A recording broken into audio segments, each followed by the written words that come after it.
그런 옷차림으론 여기 못 들어오십니다. 입구에서 들려온 그 한마디에 노부부는 아무 말 없이 돌아섰습니다. 그들이 원한 건 단지 조용한 한 끼 식사였을 뿐이었습니다. 그러나 단 30분 뒤 그들을 내쫓은 점장의 얼굴은 창백해졌고 식당 안은 숨죽인 정적에 휩싸였습니다. 과연 무슨 일이 벌어진 걸까요? 그 노부부의 정체는 무엇이었고 왜 모두가 고개를 숙이게 되었을까요? 그 전에 잠깐 1초만 투자해서 구독, 좋아요 버튼을 꾹 눌러주시면 영상 제작에 큰 힘이 됩니다. 지금 바로 시작하겠습니다. 서울 북촌 한복판, 오래된 남편 구두의 발소리가 조용히 골목을 울렸습니다. 김만수와 박영순 부부는 오늘 결혼 50주년을 기념하기 위해 오랜만에 외출했어요. 낡은 회색 재킷에 꽃무늬 가디건, 단정하지만 눈에 띄지 않는 차림이었죠. 김만수는 75세의 나이에도 허리를 곧게 펴고 걸었습니다. 그의 구두는 몇 번이나 밑창을 갈아 끼운 흔적이 역력했어요. 가죽이 닳아서 색이 바래진 것은 물론이고 곳곳에 작은 흠집들이 세월의 흔적을 말해주고 있었죠. 바지 끝단도 조금 해져 있었고 재킷 소매에는 실밥이 살짝 나와 있었습니다.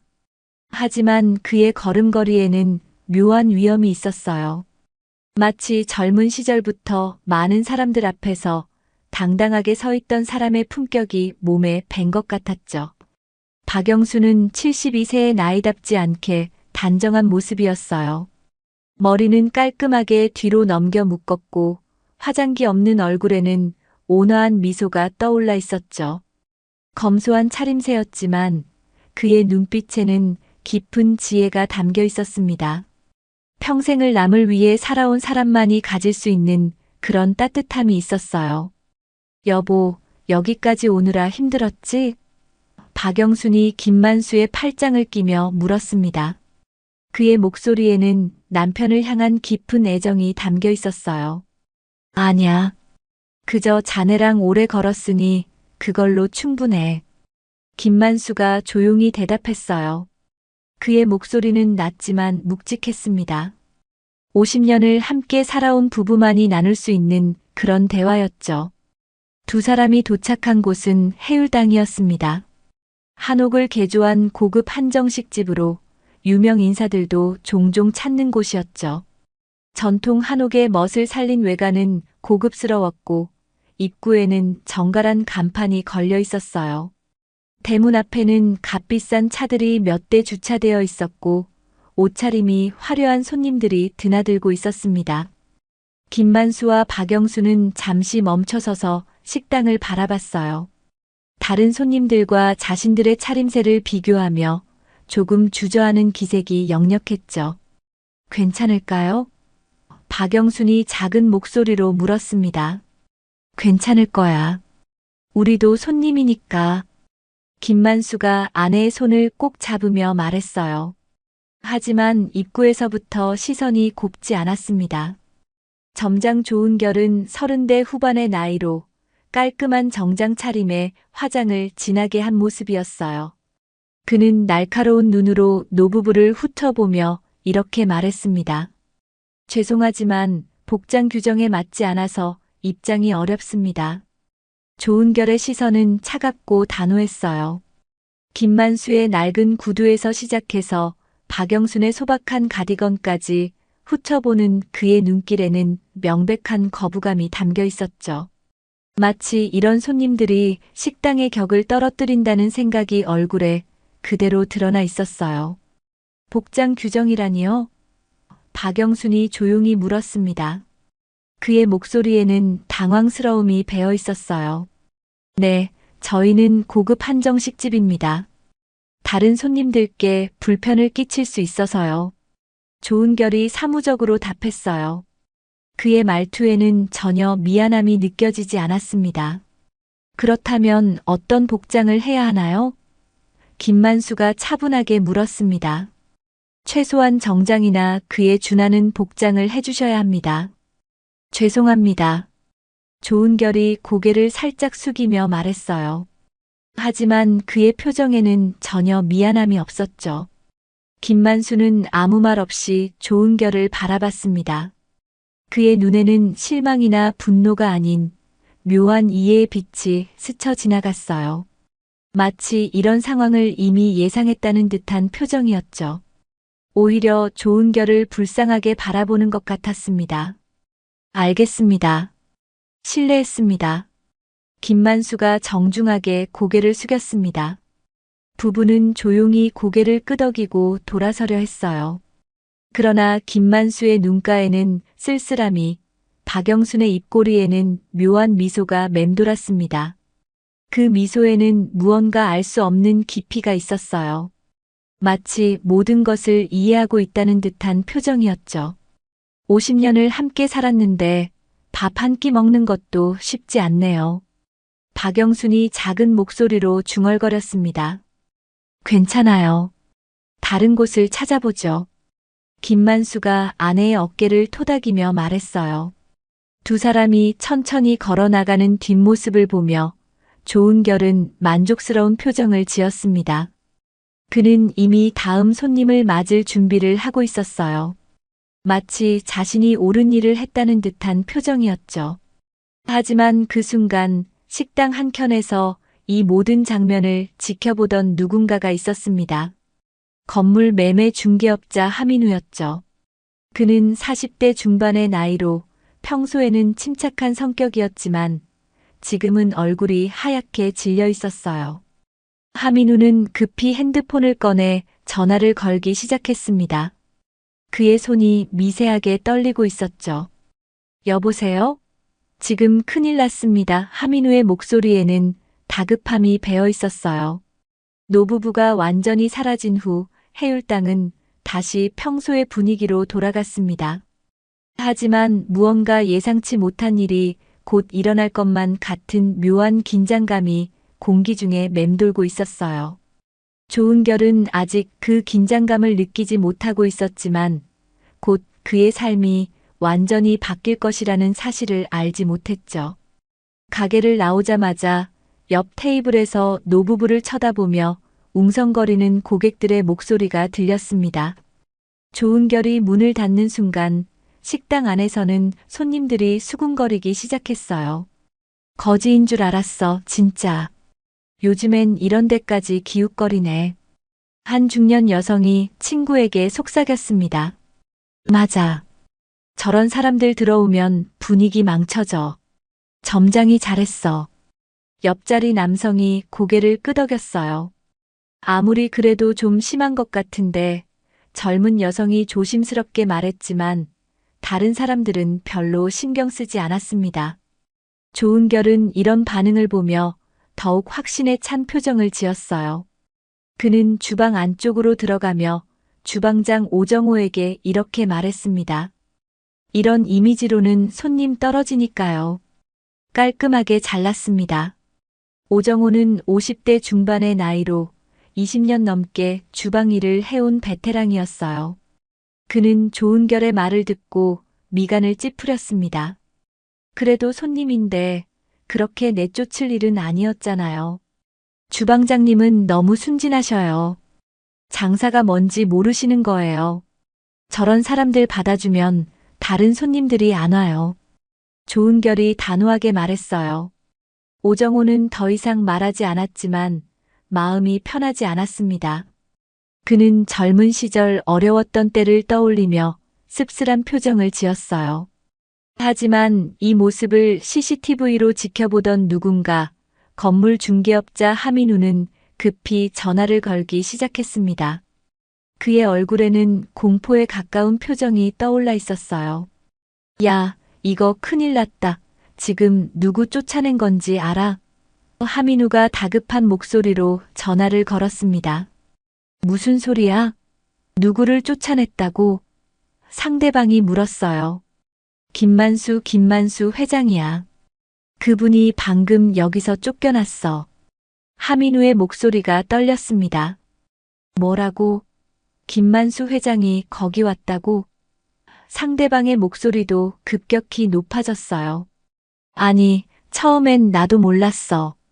그냥 평범한 노부부인 줄 알았거든. 그런데 지금 보니까 분명히 그분이야.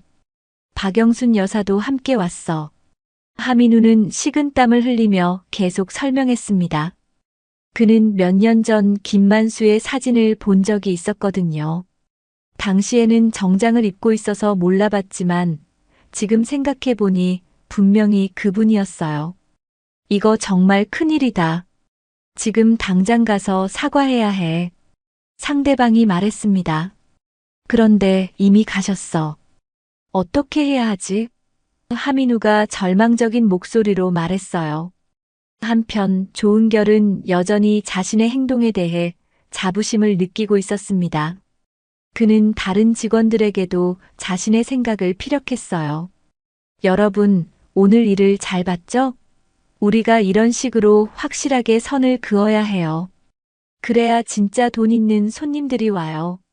젊은 서빙 직원이 조심스럽게 말했습니다. 그런데 너무 심한 것 같지 않았나요? 그냥 밥 먹으러 온 것 같았는데. 아니야. 너는 아직 사회 경험이 부족해서 그래. 저런 사람들한테 한번 잘못 보여주면 계속 와서 분위기 망치거든. 조은결이 단호하게 말했어요. 그 순간 하민우가 식당 안으로 급히 들어왔습니다. 그의 얼굴은 창백했고 식은땀이 흘러내리고 있었어요. 점장님, 점장님. 하민우가 다급하게 조은결을 불렀습니다. 왜요? 무슨 일이에요? 조은결이 짜증스럽게 답했어요. 방금 전에 나가신 그분들 혹시 어떤 분들인지 아세요? 하민우가 떨리는 목소리로 물었습니다. 그냥 평범한 노인 부부 같던데요. 왜요? 조은결이 무심하게 답했어요. 하민우는 한숨을 깊게 내쉬었습니다. 그리고 조은결을 진지하게 바라보며 말했어요. 그분이 김만수 회장이에요. 김만수? 그게 누구예요? 조은결이 어리둥절하게 물었습니다. 이 건물 주인이에요. 아니, 정확히는 이 건물을 매입하려는 분이에요. 하민우가 절망적인 목소리로 말했어요. 조은결의 얼굴에서 혈색이 사라졌습니다. 그제야 상황의 심각성을 깨달은 것 같았어요. 그게 무슨 말이에요? 조은결이 더듬거리며 물었습니다. 점장님이 방금 내쫓은 그분이 이 건물을 사려는 분이에요. 그리고 단순히 건물만 사는 게 아니라 이 식당 운영권도 함께 인수하려던 분이고요. 하민우의 설명을 들으며 조은결은 점점 더 큰 충격에 빠졌습니다. 그는 자신이 얼마나 큰 실수를 했는지 깨닫기 시작했어요. 지금 어떻게 해야 하죠? 조은결이 떨리는 목소리로 물었습니다. 모르겠어요. 이미 돌이킬 수 없는 일이 된 것 같은데 하민우가 고개를 저었습니다. 그 순간 식당 안의 분위기가 완전히 바뀌었어요. 아까까지 조은결의 행동을 지지했던 손님들도 이제는 불안한 표정을 지으며 서로를 바라봤습니다. 모든 사람들이 무언가 큰 일이 일어났다는 것을 직감했어요. 조은결은 자신의 사무실로 들어가 문을 닫았습니다. 그리고 책상에 머리를 묻고 깊은 한숨을 내쉬었어요. 지금까지 자신이 얼마나 어리석었는지 깨닫기 시작했습니다. 해울당 주방장 오정호는 조은결의 사무실 문이 닫힌 후에도 마음이 편하지 않았습니다. 그는 설거지를 하면서도 계속 아까 그 노부부 생각이 머리에서 떠나지 않았어요. 그런 식으로 사람 판단하지 마. 옛날 생각난다. 그때도 낡은 구두 신은 남자 하나가 날 살렸지. 오정호는 젊은 보조 요리사에게 이렇게 말했습니다. 그의 목소리에는 깊은 회한이 배어 있었어요. 무슨 말씀이세요? 보조 요리사가 궁금하게 물었습니다. 30년 전 이야기야. 내가 25살 때였지. 그때 나는 요리를 배우고 싶어서 유명한 식당에 들어갔는데 실력이 없어서 매일 혼나기만 했어. 오정호는 잠시 말을 멈추고 과거를 회상했습니다. 그때의 기억이 생생하게 떠올랐어요. 어느 날 정말 큰 실수를 했어. 중요한 손님 음식을 태워 먹은 거야. 사장이 엄청 화를 내면서 당장 나가라고 했지. 그래서 어떻게 되셨어요? 그때 한 손님이 나타났어. 평범한 차림의 중년 남자였는데 낡은 구두를 신고 있었거든. 그분이 사장한테 말씀하시더라고. 젊은 사람에게 한 번 더 기회를 달라고. 오정호의 눈에는 그때의 감동이 다시 떠올랐습니다. 사장이 처음엔 거절했어. 그런데 그분이 명함을 건네시더니 갑자기 사장 태도가 확 바뀌었어. 나중에 알고 보니 그분이 그 식당 건물 주인이었거든. 보조 요리사는 흥미롭게 이야기를 들었습니다. 그분 덕분에 나는 요리를 계속 배울 수 있었어. 그리고 지금의 내가 된 거지. 그런데 오늘 그 노부부를 보니까 그때 그분이 생각나더라고. 조은결은 무시하고 있었지만 오정호는 불안한 마음에 사무실로 가서 인터넷을 켰습니다.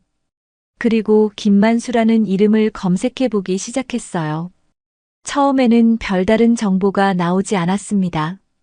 하지만 좀 더 자세히 검색해 보니 오래된 신문 기사들이 하나둘씩 나타나기 시작했어요. 전국 농어촌 전기화 프로젝트 마무리 김만수 회장, 무보수 자문 12년 만에 은퇴. 오정호는 이 기사를 보고 깜짝 놀랐습니다. 기사에는 김만수의 사진도 함께 실려 있었는데 분명히 오늘 본 그분이었어요.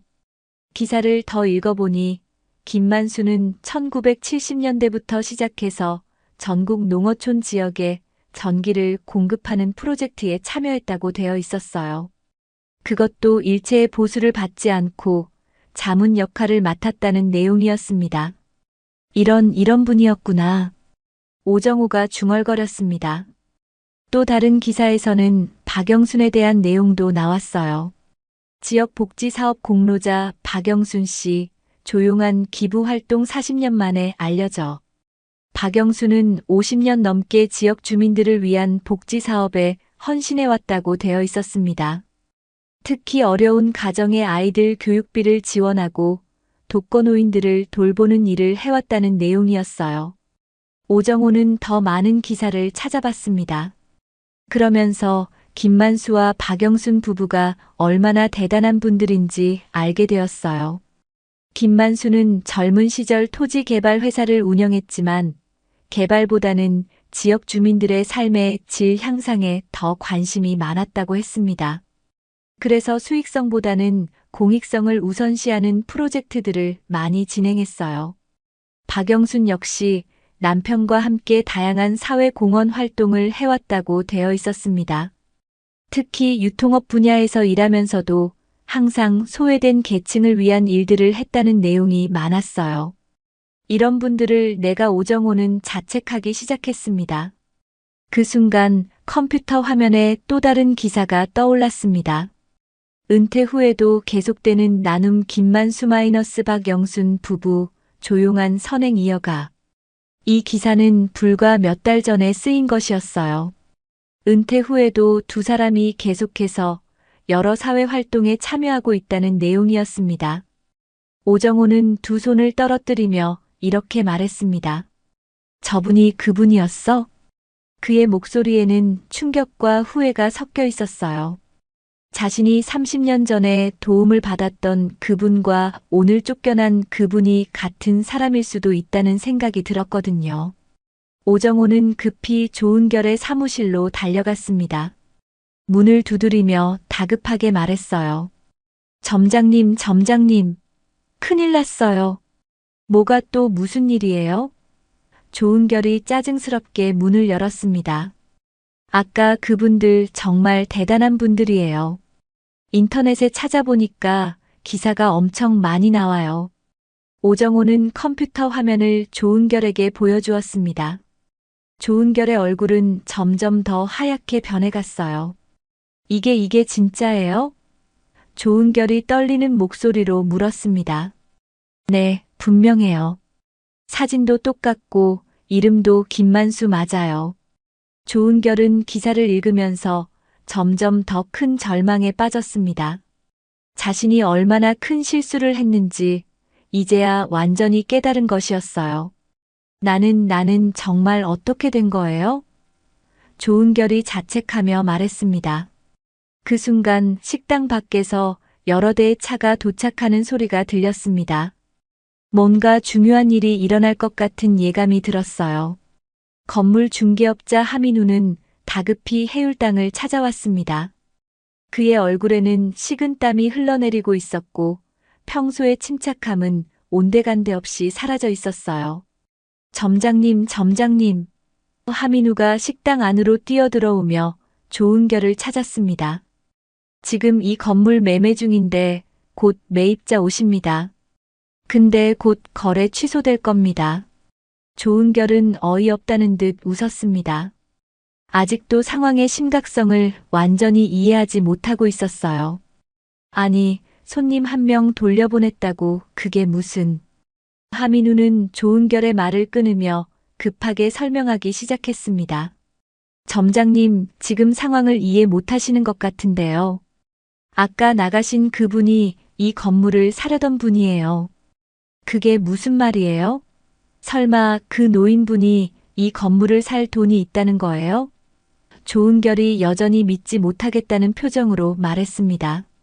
하민우는 한숨을 깊게 내쉬며 자세히 설명했어요. 김만수 회장님은 과거 대한민국 최대 토지개발 회사 중 하나를 운영하셨던 분이에요. 지금은 은퇴하셨지만 여전히 엄청난 자산을 가지고 계시죠. 조은결의 얼굴에서 혈색이 사라지기 시작했습니다. 그리고 박영순 여사님은 국내 유명 유통체인의 공동 창업자세요. 겉으로는 드러나지 않지만 업계에서는 다 아는 사실이에요. 하민우는 계속해서 설명했습니다. 김만수가 이 건물을 매입하려던 이유, 그리고 해울당을 어떻게 운영하려고 했는지에 대해서 말이에요. 회장님은 이 건물을 사서 지역 주민들을 위한 문화공간으로 만들 계획이었어요. 그리고 해울당은 그대로 운영하되 더 많은 사람들이 이용할 수 있도록 개선하려고 하셨고요. 그럼 우리 일자리는? 조은결이 떨리는 목소리로 물었습니다. 원래는 모든 직원들을 그대로 고용하고 오히려 처우를 개선해 주려고 하셨어요. 하지만 이제는 모르겠네요. 그때 정장을 입은 두 남성이 들어와 명함을 내밀었습니다. 한 명은 40대 초반으로 보이는 남성이었고 다른 한 명은 50대 중반의 중후한 인상을 가진 분이었어요. 안녕하십니까? 김만수 회장님 측 법무팀에서 나왔습니다. 조은결은 명함을 받아들며 손이 떨렸습니다. 명함에는 대한종합법무법인이라는 이름이 적혀 있었어요. 건물 매입자 대신 나왔습니다. 김 회장님 뜻에 따라 이 건물 운영권은 2주 내 전면 회수됩니다. 운영권 회수라니 그게 무슨 뜻인가요? 조은결이 당황스럽게 물었습니다. 법무팀 직원이 차분하게 설명했습니다. 현재 이 건물은 김 회장님 소유입니다. 그리고 해울당의 운영권도 회장님께서 임대해 주신 것이죠. 하지만 오늘 일어난 일로 인해 더 이상 임대 계약을 유지할 수 없게 되었습니다. 조은결은 멍하니 서서 물어봤습니다. 김 회장님이 누구요? 법무팀 직원은 놀란 표정으로 조은결을 바라봤습니다. 오늘 오후에 이곳을 방문하셨던 김만수 회장님 말씀이신데요. 혹시 뵙지 못하셨나요? 아니요. 그분이 회장님이셨다고요? 조은결이 절망적인 목소리로 말했습니다. 네, 그렇습니다. 회장님께서는 오늘 이곳에서 결혼 50주년 기념 식사를 하시려고 오셨던 것으로 알고 있습니다. 하민우가 옆에서 조심스럽게 말했습니다. 사실은 점장님이 회장님을 복장 규정에 맞지 않는다며 입장을 거부했습니다. 법무팀 직원들의 표정이 굳어졌습니다. 그들은 서로 눈을 마주치며 심각한 표정을 지었어요. 그렇다면 이 문제는 더욱 심각해졌군요.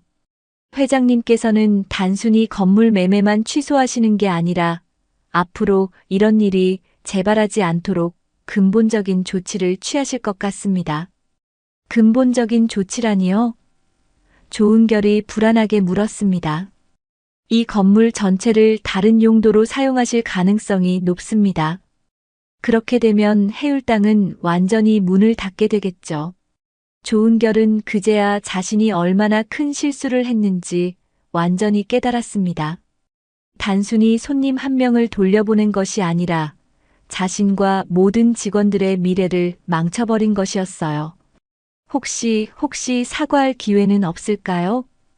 조은결이 간절한 목소리로 물었습니다. 법무팀 직원이 고개를 저었습니다.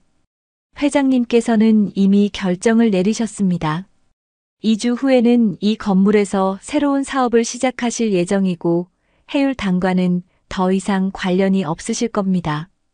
그 순간 식당 안의 모든 직원들이 이 대화를 듣고 있었습니다. 요리사들, 서빙 직원들 모두가 절망적인 표정을 지었어요. 오정우가 앞으로 나서서 말했습니다. 제가 점장님을 대신해서 사과드릴 수는 없을까요? 점장님은 아직 어리고 경험이 부족해서 그런 실수를 한 것 같습니다. 하지만 법무팀 직원은 단호하게 고개를 저었습니다. 이미 결정된 사항입니다. 더 이상 번복하기 어려울 것 같습니다. 법무팀 직원들이 떠난 후 해율당에는 무거운 침묵이 흘렀습니다. 모든 사람들이 앞으로 어떻게 될지 몰라 불안해했어요. 조은결은 자신의 사무실로 들어가 문을 닫았습니다. 그리고 책상에 앉아서 깊은 후회에 빠졌어요. 자신의 편견과 오만함이 이런 결과를 가져온 것이었습니다. 오정호는 회의실로 조은결을 불러 세웠습니다. 그의 얼굴에는 분노와 실망이 섞인 복잡한 감정이 드러나 있었어요. 20년 넘게 이 업계에서 일해온 그였지만 이런 상황은 처음이었습니다. 점장님 앉으세요. 오정호가 무거운 목소리로 말했습니다. 조은결은 조심스럽게 의자에 앉았어요. 그의 얼굴은 창백했고 손은 계속 떨리고 있었습니다. 30년 전 내가 칼질도 못하고 쫓겨날 위기였을 때 누가 날 살려줬는 줄 아냐?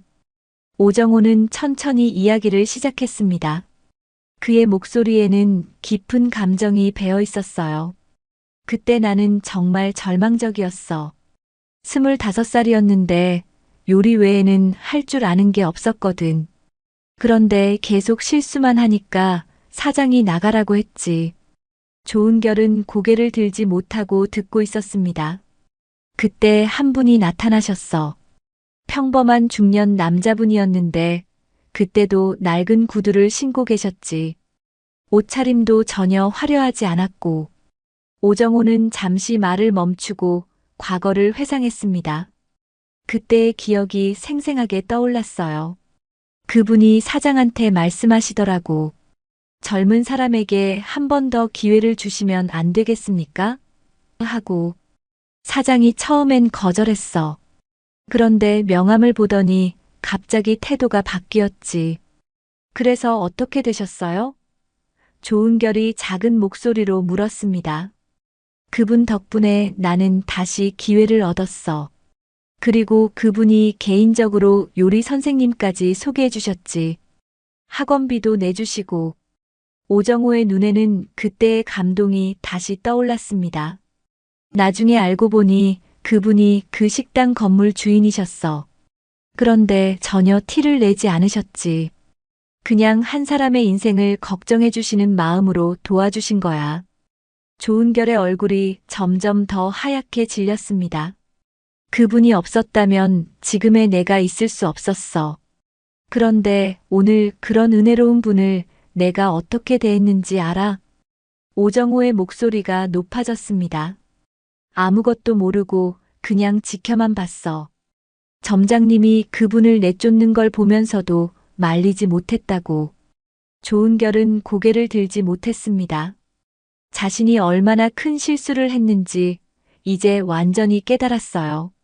그런데 더 충격적인 건 그분이 바로 김만수 회장님이었다는 거야. 30년 전에 나를 도와주신 그분과 같은 분일 수도 있어. 정말요? 조은결이 놀란 목소리로 물었습니다. 확실하지는 않지만 가능성이 높아. 나이도 비슷하고 그때도 낡은 구두를 신고 계셨거든. 그 순간 밖에서 박영순의 목소리가 들렸습니다. 김만수와 함께 다시 식당 앞으로 온 것 같았어요. 우린 단지 조용히 밥 한 끼 하고 싶었을 뿐입니다. 박영순의 목소리는 슬프지만 원망스럽지는 않았습니다. 오히려 이해하려는 마음이 담겨 있었어요. 저희가 젊은 분한테 실망감을 준 건 아닌지 걱정됩니다. 외모로 사람을 판단하면 안 된다는 걸 보여드리지 못해서요. 이 말을 들은 조은결은 더 이상 참을 수 없었습니다. 그는 의자에서 일어나 창문 쪽으로 가서 밖을 내다봤어요. 김만수와 박영순 부부가 식당 앞에 서 있었습니다. 두 분의 모습은 여전히 소박했지만 이제 조은결의 눈에는 전혀 다르게 보였어요. 저분들이 정말 그런 대단한 분들이었다고요? 조은결이 떨리는 목소리로 물었습니다. 그래. 그리고 우리 모두의 생계를 책임져 주시려던 분들이기도 해. 오정호는 계속해서 설명했습니다. 김만수 회장이 원래 계획했던 일들, 직원들을 위한 복지 개선 방안들, 그리고 지역 사회를 위한 여러 프로젝트들에 대해서 말이에요. 회장님은 이 식당을 단순한 장사가 아니라 지역 주민들이 함께 모일 수 있는 문화 공간으로 만들려고 하셨어. 그리고 우리 직원들도 더 좋은 환경에서 일할 수 있도록 해주시려고 했고, 조은결은 점점 더 큰 절망에 빠졌습니다. 자신이 얼마나 큰 기회를 놓쳤는지, 그리고 얼마나 많은 사람들에게 피해를 끼쳤는지 깨달았어요. 내가 뭘 한 거예요? 조은결이 자책하며 말했습니다. 이제 와서 후회해도 늦어. 이미 회장님 마음은 돌아서신 것 같아. 그때 다른 직원들도 회의실로 들어왔습니다. 모두들 불안한 표정을 지었어요. 점장님, 우리 앞으로 어떻게 되는 거예요? 젊은 서빙 직원이 물었습니다. 잘 모르겠어요. 아마 다들 새로운 일자리를 찾아야 할 것 같아요. 조은결이 절망적인 목소리로 답했습니다. 모든 직원들의 얼굴이 어두워졌습니다. 갑작스럽게 일자리를 잃게 될 위기에 처한 것이었어요. 점장님 때문에 우리가 다 피해를 보는 거예요? 한 직원이 원망스럽게 말했습니다. 조은결은 고개를 들지 못했습니다. 자신의 잘못으로 인해 무고한 사람들이 피해를 보게 된 것이 너무 괴로웠어요. 미안해요. 정말 미안해요. 조은결이 고개를 숙이며 사과했습니다. 하지만 이미 돌이킬 수 없는 상황이 되어버렸습니다. 모든 것이 조은결의 편견과 오만함에서 시작된 일이었어요. 그날 저녁 해율당에는 무거운 침묵이 흘렀습니다. 대부분의 직원들이 집으로 돌아간 후 조은결은 혼자 식당에 남아 있었어요. 그는 창가에 앉아서 밖을 바라보며 깊은 후회에 빠져 있었습니다. 그때 식당 문이 조용히 열리는 소리가 들렸습니다.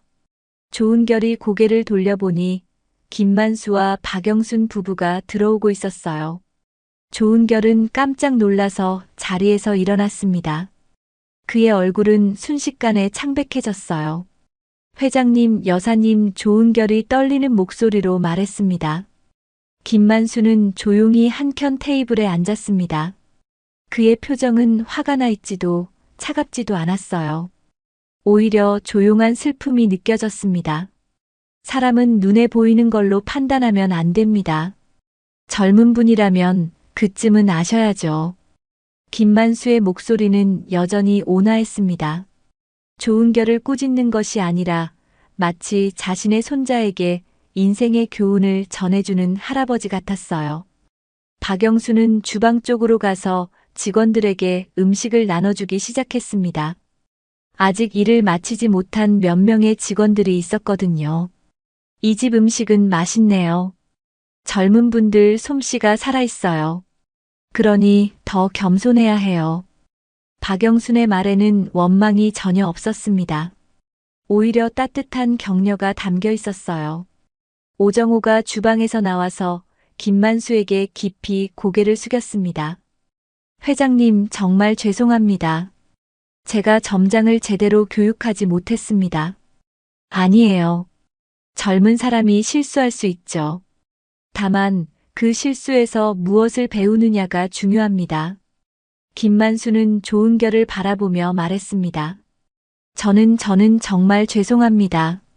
조은결이 주방 앞에서 무릎을 꿇고 말했습니다. 제가 너무 가벼웠습니다. 사람을 겉모습으로만 판단하고 진짜 중요한 것들을 놓쳤어요. 조은결의 목소리에는 진심 어린 후회가 담겨 있었습니다. 다시 한번 기회를 주신다면 정말 달라지겠습니다. 제발 한 번만 더 기회를 주세요. 김만수는 잠시 조용히 조은결을 바라봤습니다. 그의 눈에는 깊은 생각이 담겨 있었어요. 기회는 누구에게나 한 번쯤은 있지요. 대신 값지게 쓰셔야 합니다. 이 말을 들은 조은결은 눈물을 흘리기 시작했습니다. 김만수의 말에는 용서와 희망이 함께 담겨 있었거든요. 박영순이 조은결 앞에 따뜻한 차를 놓아주었습니다. 젊은 분, 사람은 누구나 실수를 해요. 중요한 건 그 실수에서 배우는 거죠. 저는 지금까지 너무 교만했어요. 돈 있는 사람들만 중요하다고 생각했고, 겉모습만 보고 사람을 판단했어요. 조은결이 울먹이며 말했습니다. 그런 생각을 갖게 된 데는 이유가 있을 거예요. 혹시 어려운 환경에서 자라셨나요?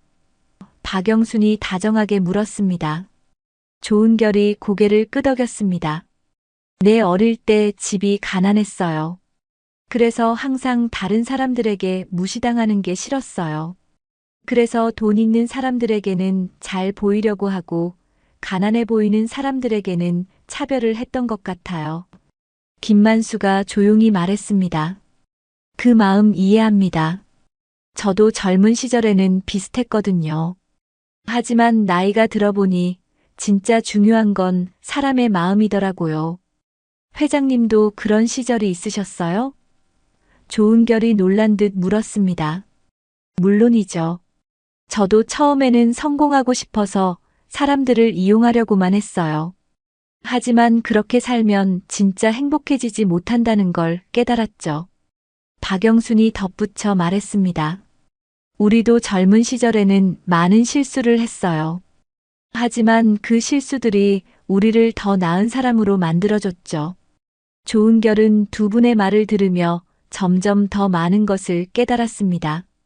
진정한 성공이 무엇인지, 사람을 대하는 올바른 자세가 무엇인지 말이에요. 제가 정말 바뀔 수 있을까요? 조은결이 불안하게 물었습니다. 김만수가 미소를 지으며 말했습니다. 변화는 하루아침에 일어나지 않아요. 하지만 진심으로 바뀌고 싶다면 반드시 가능합니다. 그럼 저희 식당은 어떻게 되는 건가요? 조은결이 조심스럽게 물었습니다. 김만수와 박영수는 서로를 바라보며 미소를 주고받았습니다. 그건 앞으로 여러분이 어떻게 하느냐에 달려 있겠네요. 김만수가 의미심장하게 말했습니다. 그 말에는 희망이 담겨 있었습니다. 아직 모든 것이 끝난 것은 아니라는 뜻이었어요.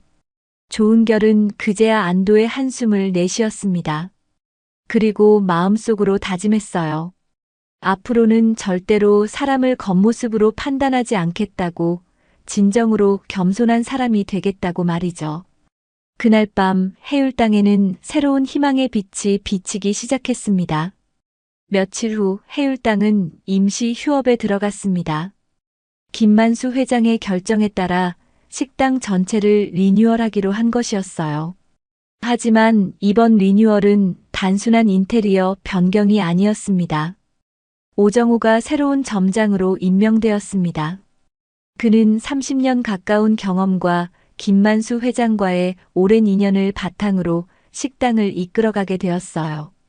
조은결은 교육기관을 거쳐 보조 매니저로 다시 시작하게 되었습니다. 점장님 정말 감사합니다. 저 같은 사람에게 다시 기회를 주셔서요.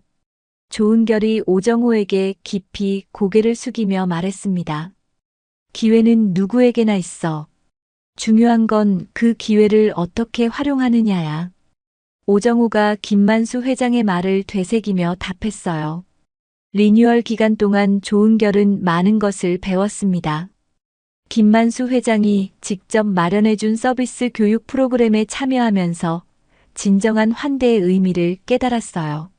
손님을 만난다는 것은 그 사람의 마음을 편안하게 해드리는 것입니다.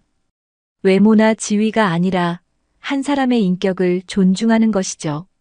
교육 강사가 설명했습니다. 조은결은 이 말을 가슴 깊이 새겼습니다. 예전에 자신이 얼마나 잘못된 생각을 가지고 있었는지 다시 한번 깨달았어요. 박영순 여사도 가끔 식당을 찾아와서 직원들과 이야기를 나눴습니다. 그는 자신의 경험을 바탕으로 젊은 직원들에게 인생의 지혜를 전해주었어요. 저도 젊은 시절에는 사람을 겉모습으로 판단한 적이 많았어요. 하지만 나이가 들면서 깨달았죠. 진짜 아름다운 사람은 마음이 아름다운 사람이라는 것을요. 조은결은 박영순의 말을 들으며 자신의 과거를 반성했습니다. 그리고 앞으로는 절대로 같은 실수를 반복하지 않겠다고 다짐했어요. 2주간의 교육과 리뉴얼을 마치고 드디어 해울당이 다시 문을 열 날이 왔습니다. 오픈 당일 모든 직원들은 긴장과 설렘으로 가득했어요. 새롭게 단장된 해울당은 이전보다 훨씬 따뜻하고 친근한 분위기였습니다. 고급스러움은 유지하면서도 누구나 편안하게 들어올 수 있는 공간으로 바뀌었어요. 입구에는 새로운 안내문이 걸려 있었습니다. 모든 분들을 진심으로 환영합니다. 여러분의 소중한 시간을 함께 나누고 싶습니다. 마이너스 해울당 직원 1동. 오전 11시 첫 손님이 도착했습니다.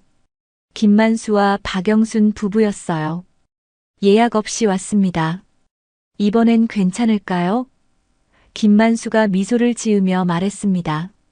조은결은 깊이 고개 숙여 문을 열었습니다. 어서 오십시오.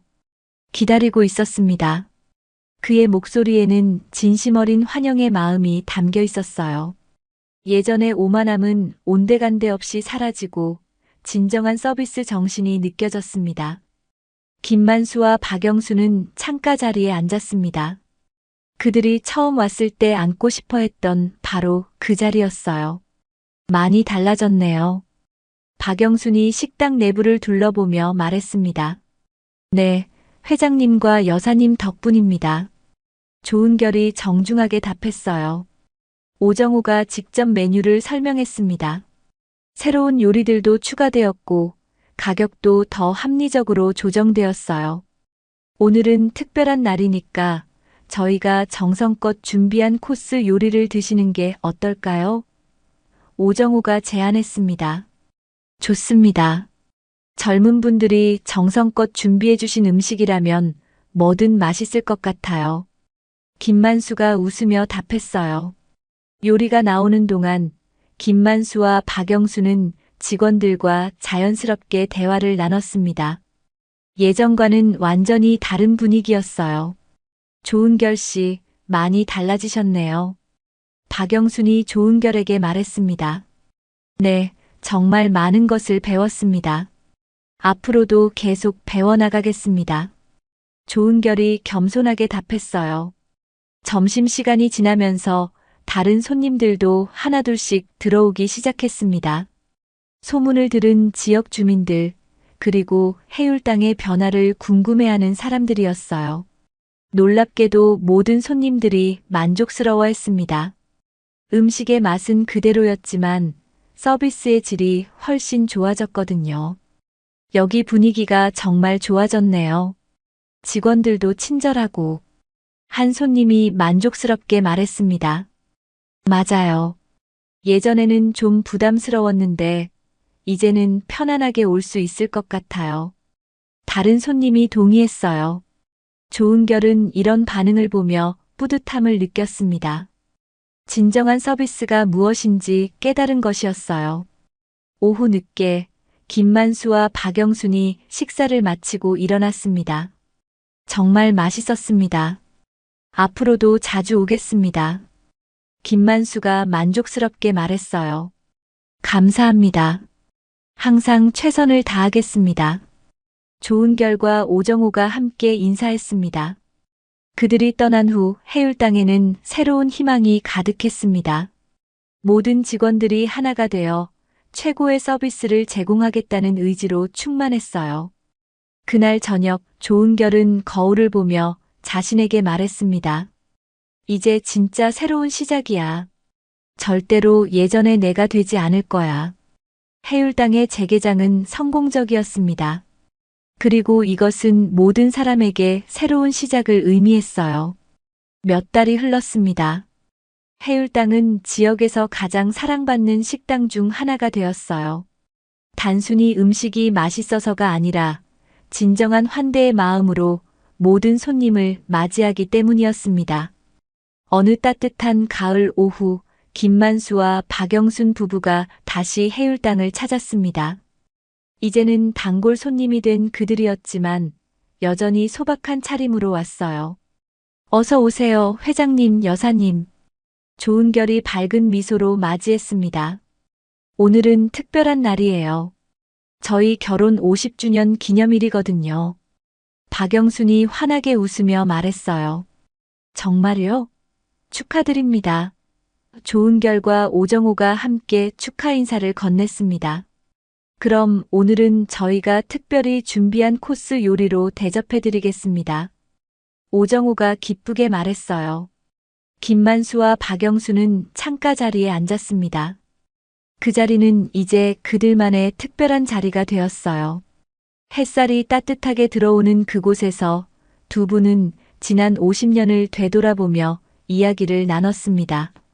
여보, 참 많은 일이 있었네요. 박영순이 김만수의 손을 잡으며 말했어요. 그러게. 하지만 모든 일이 의미가 있었던 것 같아. 김만수가 창밖을 바라보며 답했습니다.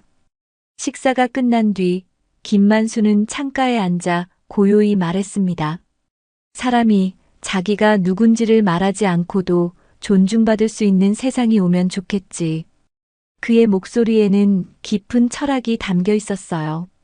평생을 살아오면서 느낀 인생의 진리였습니다.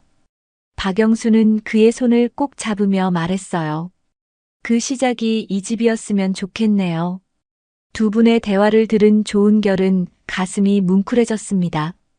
자신이 얼마나 소중한 교훈을 받았는지 새삼 깨달았어요. 회장님, 여사님, 정말 감사합니다. 저희에게 새로운 삶을 가르쳐 주셔서요. 조은결이 진심을 담아 말했습니다. 고마워할 건 없어요. 젊은 분들이 스스로 깨달아서 변한 거니까요. 김만수가 따뜻하게 답했어요. 오정호도 다가와서 말했습니다. 회장님 덕분에 저도 30년 전의 은혜를 갚을 수 있게 되었습니다.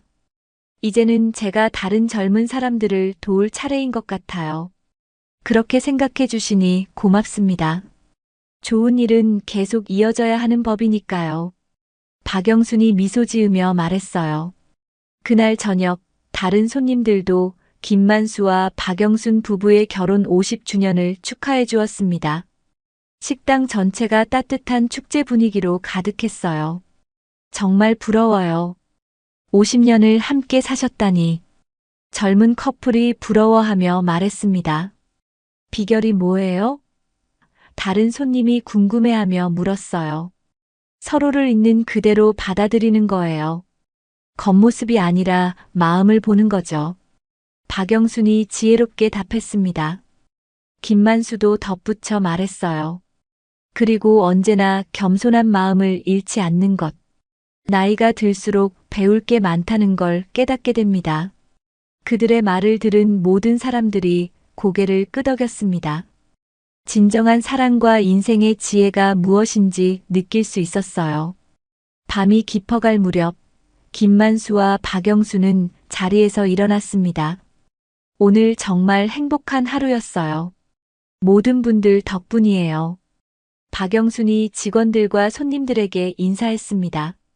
그들이 떠나려 할 때 조은결이 작은 선물을 건넸습니다. 이건 저희가 준비한 작은 선물이에요.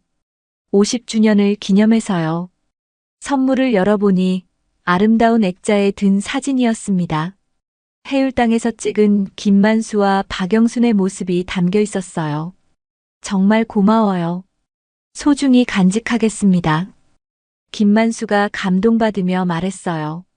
그들이 떠난 자리에는 조은결이 손수 적은 메모가 놓여 있었습니다. 사람은 옷이 아니라 마음으로 기억되는 법. 감사합니다. 마이너스 해울당 직원 1동. 이 메모에는 지난 몇 달간 배운 모든 것이 담겨 있었어요. 진정한 존중이 무엇인지, 겸손함의 가치가 무엇인지, 그리고 사람을 대하는 올바른 자세가 무엇인지 말이에요. 다음 날 아침 조은결은 출근하면서 해울당 입구의 새로운 문구를 다시 한번 읽었습니다. 모든 만남은 소중한 인연입니다. 여러분을 진심으로 환영합니다. 이 문구는 김만수 회장이 직접 써준 것이었어요. 그리고 이것은 앞으로 해울당이 지켜나가야 할 신념이기도 했습니다. 몇 년이 흘렀습니다. 조은결은 이제 진정한 서비스 전문가가 되었어요. 그리고 자신이 받은 가르침을 다른 젊은 직원들에게 전해주고 있었습니다. 손님을 맞을 때 가장 중요한 건 뭐라고 생각해요? 조은결이 신입 직원에게 물었습니다. 친절함이요? 신입 직원이 답했어요. 친절함도 중요하지만 더 중요한 건 진심입니다. 진심으로 그 사람을 존중하는 마음이요. 조은결은 자신이 배운 교훈을 정성껏 전해주었습니다. 그렇게 해울당의 정신은 계속 이어져 나갔어요. 김만수와 박영순 부부는 여전히 해울당의 단골 손님입니다. 그들이 올 때마다 식당에는 따뜻한 에너지가 흘렀어요. 그리고 그들의 존재만으로도 모든 사람들이 더 겸손하고 따뜻한 마음을 갖게 되었습니다. 해울당은 이제 단순한 식당이 아니었습니다. 진정한 인간미가 살아있는 공간, 모든 사람이 존중받는 곳, 그리고 인생의 진정한 가치를 배울 수 있는 학교가 되었어요. 그리고 이 모든 변화의 시작은 낡은 구두를 신은 한 노신사와 검소한 차림의 할머니가 조용히 밥 한 끼를 먹고 싶어 했던 그 평범한 오후에서 비롯되었습니다.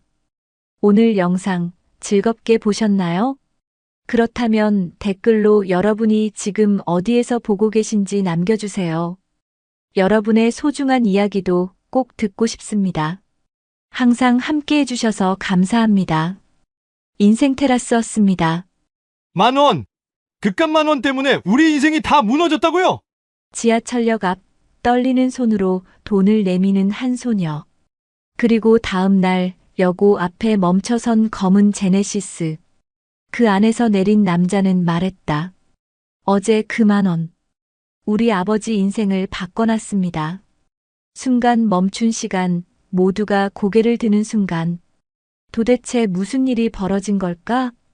가난한 여고생의 작은 선행이 대한민국 재벌가를 뒤흔든 이야기. 돈보다 더 값진 온기가 만들어낸 믿을 수 없는 반전 드라마. 지금부터 그 모든 진실을 공개합니다. 그 전에 잠깐 1초만 투자해서 구독과 좋아요 버튼을 꾹 눌러주시면 영상 제작에 큰 힘이 됩니다. 지금 바로 시작하겠습니다. 서울 외곽 낡은 주택가, 지붕이 기울어진 연립주택들이 다닥다닥 붙어있는 골목길. 12월의 차가운 바람이 골목 사이를 휘몰아치며 쓰레기통을 덜걱거리게 만들었습니다. 소진은 구멍난 운동화로 성큼성큼 걸어가며 발가락이 시려오는 걸 느꼈어요. 엄마, 다녀올게요. 문 너머로 들리는 대답은 없었습니다.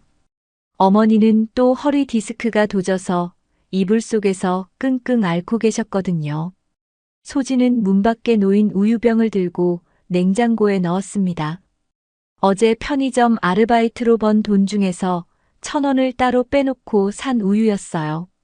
냉장고 문을 열어보니 김치통 하나와 반찬 몇 개가 초라하게 자리하고 있었습니다.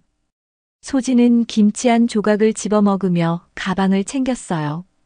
교과서들이 무거웠지만 학원 교재는 살 돈이 없어서 도서관에서 빌린 참고서만 넣어두었습니다. 오늘도 학원은 빠져야겠네. 지갑을 열어보니 10,000원 한 장이 전부였습니다. 어젯밤 늦게까지 편의점에서 일하고 받은 하루 품삯이에요. 편의점 사장님이 고등학생이 이렇게 늦게까지 일해도 되나? 하시며 걱정스러운 표정을 지으셨던 게 기억났습니다. 소진은 괜찮다고 웃으며 대답했지만 사실 괜찮지 않았어요. 이 돈으로 식비와 교통비를 해결해야 했는데 소진은 한숨을 쉬며 운동화 끈을 다시 묶었어요. 엄지발가락이 삐죽 나온 구멍을 가리려고 테이프를 붙였지만 걷다 보니 또 떨어져 나갔습니다. 친구들은 모두 새 운동화를 신고 다니는데 소진의 운동화는 이미 3년째 신고 있는 거였어요. 에이, 그냥 걸어가자. 어차피 시간은 많잖아. 지하철역까지는 걸어서 40분 정도 걸려요. 소진은 가방을 꽉 쥐고 걷기 시작했습니다. 길가에 붙어 있는 학원 광고지들이 바람에 펄럭이며 비웃는 것 같았어요. 명문대 합격률 98%, 수능 만점자 배출, 특목고 진학보장. 소진은 그런 광고들을 보며 쓴웃음을 지었습니다. 자기한테는 그런 꿈 같은 이야기였거든요. 고3이지만 사실 대학 갈 돈도 없고 어머니 병원비 때문에 졸업하자마자 취업을 해야 했으니까요. 친구들은 모두 대학 입시 준비로 바쁘다며 학원 숙제 이야기를 할 때 소진은 늘 조용히 듣기만 했습니다. 걷다 보니 발가락이 더 시려왔어요. 양말에도 구멍이 나서 찬바람이 그대로 들어왔습니다. 소진은 발을 동동 굴리며 걸음을 재촉했어요. 지하철역 앞에 다다르자 사람들이 분주히 오가고 있었습니다. 출근길 사람들은 모두 바쁜 표정으로 계단을 오르내리고 있었어요. 두꺼운 코트를 입고 따뜻한 커피를 들고 다니는 사람들을 보니 부러웠습니다. 소진은 잠시 벤치에 앉아서 가방에서 물병을 꺼내 마셨습니다. 찬물이 목구멍을 타고 넘어가니 더 춥게 느껴졌어요. 그래도 배가 고픈 걸 달래려면 물이라도 마셔야 했습니다. 그때였어요. 벤치 한쪽 끝에 앉아있는 할아버지가 눈에 들어왔습니다. 회색 털모자를 쓰고 낡은 코트를 입은 할아버지가 멍하니 바닥만 내려다보고 계셨거든요.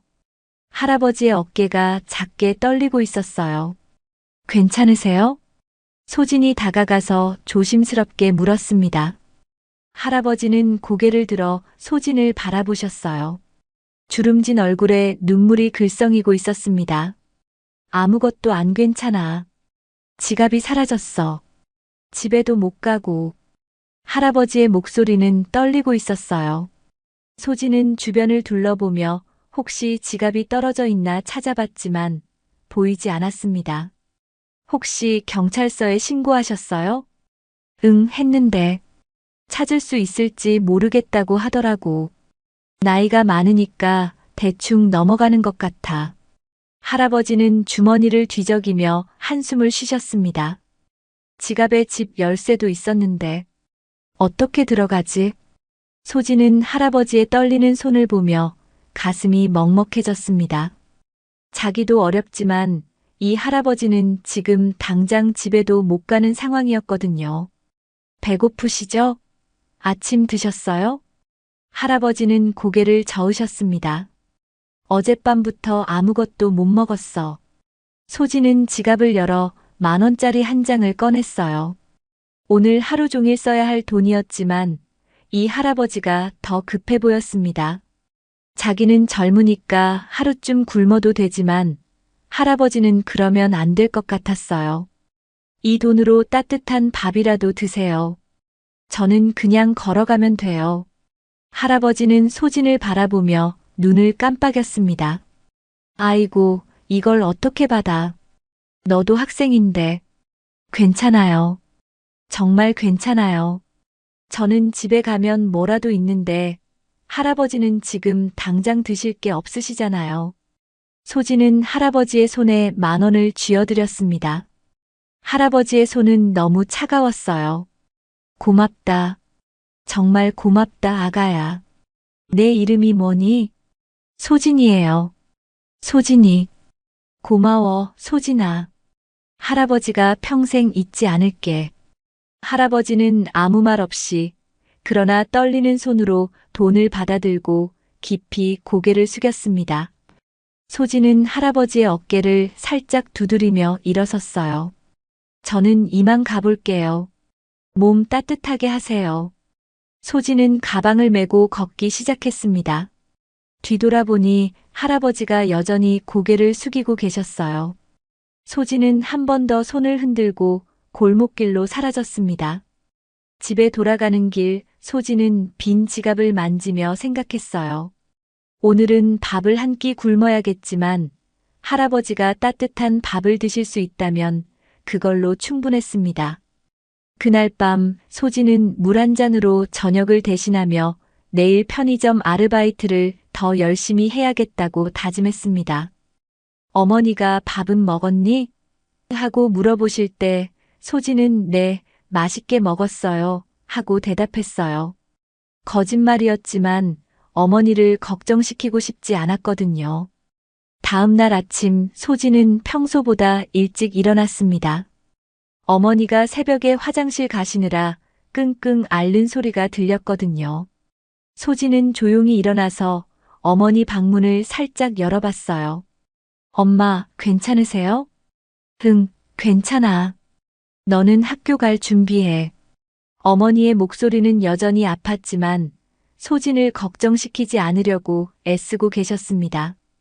소진은 부엌에서 미역국을 끓여서 어머니께 갖다 드렸어요. 어제 편의점에서 가져온 컵라면 하나를 자기 아침으로 때우고 집을 나섰습니다. 오늘은 어제보다 더 추웠어요. 하늘이 잿빛으로 흐려서 눈이라도 올 것 같았습니다. 소진은 목도리를 목까지 올리고 학교로 향했어요. 어제 할아버지께 드린 10,000원 생각에 마음은 따뜻했지만 지갑이 텅 비어 있어서 오늘 점심은 또 굶어야 했습니다. 학교 가는 길에 같은 반 친구 미영이를 만났어요. 소진아, 어제 학원 왜 안 왔어? 선생님이 찾으시던데. 아, 그냥 좀 급한 일이 있어서. 소진은 대충 둘러댔습니다. 돈이 없어서 못 갔다는 말은 차마 할 수 없었거든요. 요즘 자주 빠지네. 수능까지 얼마 안 남았는데 괜찮아? 응, 괜찮아. 집에서 혼자 공부하고 있어. 미영은 의아한 표정을 지었지만 더 이상 묻지 않았습니다. 소진은 안도의 한숨을 쉬며 걸음을 재촉했어요. 학교 교문 앞에 다다르자 뭔가 이상한 분위기였습니다. 평소보다 웅성거리는 소리가 컸고 학생들이 모두 한 곳을 바라보고 있었어요. 소진도 고개를 돌려 그쪽을 보았습니다. 교문 앞에는 검은색 제네시스 EQ900이 세워져 있었습니다. 번쩍번쩍 윤이 나는 고급 세단이었어요. 소진은 그런 차를 처음 봤습니다. 텔레비전에서나 볼 수 있는 차가 자기 학교 앞에 있다니 신기했어요. 야, 저 차 얼마짜리야? 억대는 좋게 넘을걸. 우리 아빠가 그런 차 평생 모아도 못 산다고 하시던데. 학생들이 수군거리며 차를 구경하고 있었습니다. 수위 아저씨가 차 주변을 어슬렁거리며 허둥지둥 인사를 하고 있었어요. 누가 우리 학교에 그런 차를 타고 와? 혹시 교육청에서 시찰 나온 건 아닐까? 소진은 별 관심 없다는 듯 교문을 지나려고 했습니다. 그런 차는 자기와는 다른 세상의 이야기였거든요. 그런데 차 문이 열리는 소리가 들렸어요. 차에서 내린 사람을 보고 소진은 깜짝 놀랐습니다. 어제 지하철역 앞에서 만난 그 할아버지였거든요. 하지만 전날의 허름한 차림과는 완전히 달랐어요. 맞춤 양복에 품이 있는 풍채, 그리고 반짝이는 구두까지 마치 다른 사람 같았습니다. 할아버지는 소진을 발견하고 환하게 웃으셨어요. 소진 학생 맞죠? 어제는 정말 고맙다는 말을 못했네요. 학생들이 모두 소진을 바라봤습니다. 소진은 당황해서 어쩔 줄 몰랐어요. 할아버지, 어떻게 여기까지? 내가 학생이라고 하니까 학교를 찾아봤지. 교복 보고 알아냈어.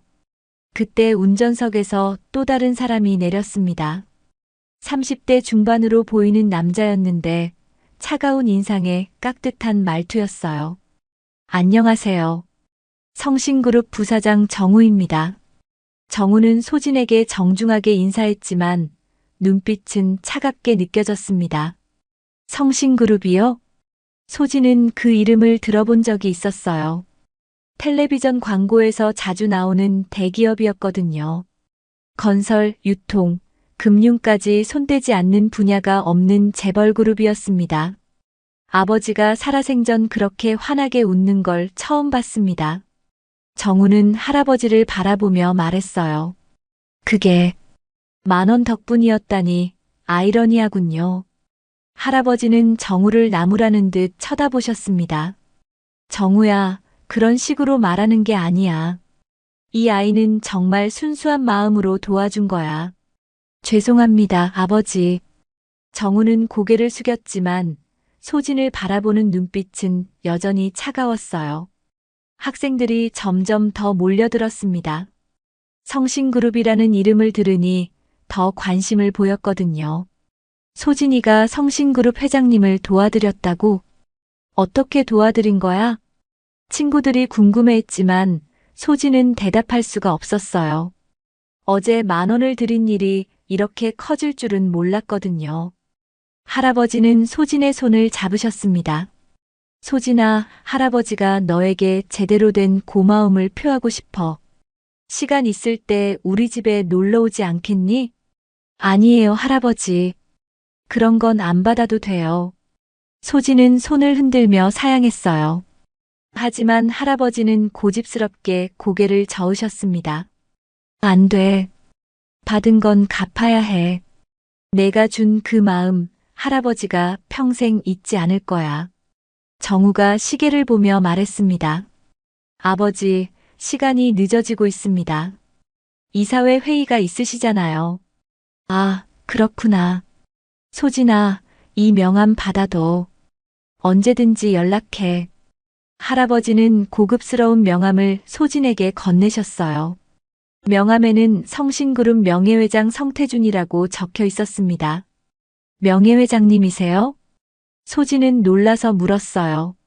성신그룹 창업주라는 이야기는 들어본 적이 있었거든요. 그런 거창한 건 아니고 그냥 할아버지라고 불러. 성태준 회장은 따뜻하게 웃으셨습니다. 소진아, 내일 토요일에 시간 있니? 우리 집에 놀러 오면 안 되겠니? 아니에요, 정말 괜찮아요. 안 돼, 꼭 와야 해. 내가 안 오면 할아버지가 밤잠을 못 잘 거야. 성태준 회장은 애교를 부리듯 말씀하셨어요. 소진은 어쩔 수 없이 고개를 끄덕였습니다. 그럼 토요일에 뵐게요. 그래, 좋아. 정우가 차로 데리러 갈게. 정우는 못마땅한 표정이었지만 아버지 앞에서는 아무 말 하지 않았어요. 그럼 우리는 이만 가볼게. 소진아, 공부 열심히 해. 성태준 회장은 소진의 머리를 쓰다듬으시고 차에 올랐습니다. 검은 제네시스가 조용히 사라지자 학생들은 소진을 둘러쌌어요. 소진아, 진짜 성신그룹 회장님이야? 어떻게 알게 된 거야? 혹시 내가 재벌가 숨겨진 딸이야? 친구들의 질문 공세에 소진은 어쩔 줄 몰랐습니다. 그냥 어려운 할아버지를 도와드렸을 뿐인데 상황이 이렇게 커질 줄은 몰랐거든요. 그날 하루 종일 소진은 친구들의 시선을 받으며 보냈습니다. 어떤 친구들은 부러워했고 어떤 친구들은 의심스럽게 바라봤어요. 소진은 그저 평범한 하루를 보내고 싶었는데 그게 불가능해진 것 같았습니다. 토요일 오전 소진은 평소보다 일찍 일어나서 샤워를 했습니다. 성태준 회장님 댁에 가야 한다고 어머니께 말씀드렸더니 어머니는 깜짝 놀라셨어요. 재벌 회장님 집에 간다고? 소진아, 무슨 일이야? 그냥 어려우신 할아버지를 도와드렸는데 고맙다고 하시면서 집에 놀러 오라고 하세요. 어머니는 걱정스러운 표정을 지으셨습니다. 괜찮을까? 우리 같은 사람이 그런 분 댁에 가도 괜찮을 거예요, 엄마. 할아버지가 정말 좋은 분이세요. 소진은 어머니를 안심시키고 집을 나섰어요. 그런데 옷장을 뒤져봐도 변변한 옷이 없었습니다. 결국 교복이 가장 나은 옷이었어요. 약속 시간 5분 전 집 앞에 또 그 검은 제네시스가 나타났습니다. 운전석에서 정우가 내려서 소진을 맞았어요. 안녕하세요, 소진 양. 안녕하세요. 소진은 어색하게 인사했습니다. 정우는 차 문을 열어주며 말했어요. 아버지가 기다리고 계십니다. 차 안은 정말 넓고 편안했어요. 가죽 시트에서는 고급스러운 냄새가 났고 온도도 완벽하게 맞춰져 있었습니다. 소진은 조심스럽게 앉아서 밖을 내다봤어요. 처음 이런 차 타보시죠? 정우가 운전하면서 물었습니다. 네. 정말 좋네요. 아버지가 소진 양을 많이 생각하고 계세요. 어제부터 계속 이야기하시더군요. 정우의 말투는 정중했지만 어딘지 차가운 느낌이었어요. 강남으로 향하는 길은 소진이 사는 동네와는 완전히 달랐습니다. 깨끗하게 정돈된 거리, 고급 상가들, 그리고 멋진 건물들이 늘어서 있었어요. 여기가 강남이구나. 소진은 창밖을 보며 감탄했습니다. 텔레비전에서만 보던 강남의 모습이 눈앞에 펼쳐졌거든요. 30분쯤 지나서 차가 멈췄어요. 소진이 고개를 들어보니 거대한 대문이 보였습니다. 경비원이 나와서 차를 확인하고 문을 열어줬어요. 저희 집에 오신 걸 환영합니다. 경비원까지 정중하게 인사했습니다. 소진은 이런 경험이 처음이라 어쩔 줄 몰랐어요. 대문 안으로 들어서니 넓은 정원이 펼쳐졌습니다. 잘 다듬어진 나무들과 분수대, 그리고 그 뒤로 보이는 큰 집. 소진은 입을 다물 수가 없었어요. 우와, 정말 크네요. 300평 정도 됩니다. 아버지가 10년 전에 지으셨어요. 정우는 담담하게 설명했습니다. 소진에게는 상상도 할 수 없는 크기였어요. 현관문을 열고 들어서니 성태준 회장이 직접 나와서 맞아주셨습니다. 소진아, 왔구나. 어서 들어와. 안녕하세요, 할아버지. 소진은 깍듯하게 인사했어요. 성태준 회장은 소진의 손을 잡고 거실로 안내하셨습니다. 거실은 소진의 집 전체보다도 컸어요. 천장이 무척 높고 큰 창문으로 정원이 내려다 보였습니다. 비싼 그림들이 벽에 걸려 있고 소파도 어마어마하게 컸어요. 앉아. 편하게 해. 성태준 회장은 소진을 소파에 앉히고 직접 차를 따라주셨습니다. 할아버지, 제가 할게요. 안 돼. 손님은 손님이야. 게다가 넌 우리 집 은인이잖아. 아주머니가 과일과 케이크를 가져다 놓으셨어요. 소진은 이런 음식들을 본 적이 없었습니다. 많이 먹어, 소진아. 넌 너무 말랐어. 성태준 회장은 소진이 먹는 모습을 흐뭇하게 바라보셨어요. 할아버지, 정말 맛있어요. 그래, 다행이다. 우리 요리사가 직접 만든 거야. 소진은 깜짝 놀랐어요. 집에 요리사가 따로 있다니 정말 다른 세상이었거든요. 소진아, 할아버지가 너한테 이야기할 게 있어. 성태준 회장은 진지한 표정으로 말씀하셨습니다. 그 10,000원이 내게는 돈이 아니라 사람의 온기였네. 너는 내게 마지막으로 살아있다는 느낌을 준 아이야. 할아버지, 나는 평생 돈만 쫓아 살았어. 사업 성공하려고, 더 많이 벌려고. 그러다 보니 사람들이 나한테 다가오는 것도 다 돈 때문인 줄 알았지. 성태준 회장의 목소리가 떨렸어요. 그런데 너는 달랐어. 내가 아무것도 모르는 상태에서 그냥 어려운 할아버지를 도와준 거잖아. 그게 얼마나 고마운지 몰라. 소진은 성태준 회장의 손을 잡았어요. 할아버지, 저는 당연한 걸 했을 뿐이에요. 그 당연한 걸 하는 사람이 요즘 세상에 몇이나 있겠니? 소진아, 할아버지가 너를 손녀처럼 생각해도 될까? 소진은 눈물이 핑 돌았어요. 아버지를 잃고 난 후에 이렇게 따뜻하게 대해주는 어른은 처음이었거든요. 네, 할아버지. 그래, 고마워. 그럼 이제부터 넌 우리 집 손녀야. 성태준 회장은 소진을 꼭 안아주셨습니다. 그리고 소진아, 할아버지가 너를 재단 장학생으로 등록해 줄게. 대학 갈 때까지 모든 비용을 지원해 줄 거야. 할아버지, 그런 건 너무 큰 선물이에요. 큰 선물이 아니야. 할아버지가 받은 선물에 비하면 아무것도 아니야. 정우가 옆에서 지켜보며 말했습니다. 아버지, 너무 성급하신 것 아닙니까?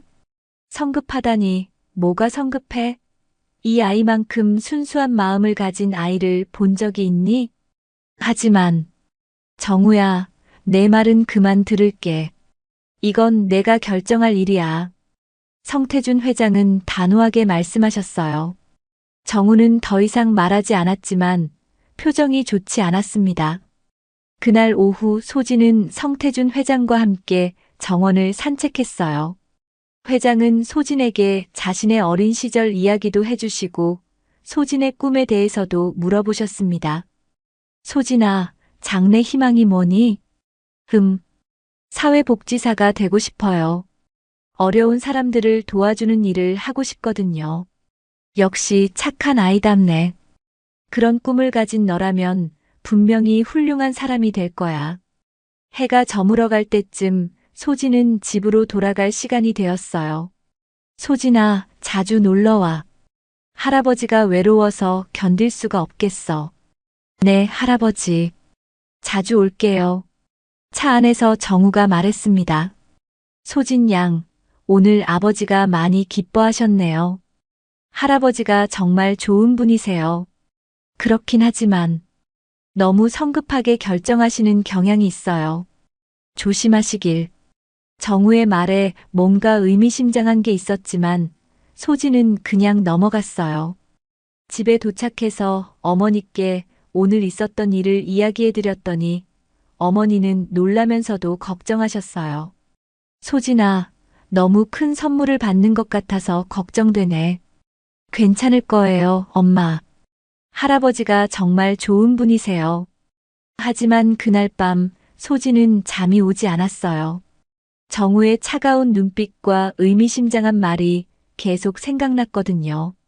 그로부터 일주일 후 소진은 평소처럼 편의점에서 아르바이트를 하고 있었습니다. 밤 11시가 넘어서 손님들이 뜸해질 때쯤 소진의 휴대폰이 울렸어요. 여보세요? 소진아. 정우야. 정우의 목소리가 떨리고 있었습니다. 아버지가 갑자기 쓰러지셨어. 지금 병원에 계시는데. 소진은 깜짝 놀라서 휴대폰을 꽉 쥐었어요. 할아버지가요? 어떻게 된 거예요? 심장마비야. 의사 선생님이 위험하다고 하셔. 지금 어느 병원에 계세요? 삼성병원 중환자실이야. 소진 양도 와줄 수 있어? 네, 지금 당장 갈게요. 소진은 편의점 사장님께 급히 말씀드리고 병원으로 달려갔습니다. 지하철을 2번이나 갈아타고 1시간 만에 도착했어요. 중환자실 앞에는 정우와 몇 명의 사람들이 모여 있었습니다. 모두 어두운 표정으로 서 있었어요. 할아버지는 어떠세요? 소진이 숨을 헐떡이며 물었습니다. 아직 의식을 찾지 못하고 계셔. 정우의 얼굴은 창백했어요. 제가 면회할 수 있을까요? 가족만 들어갈 수 있대. 미안해.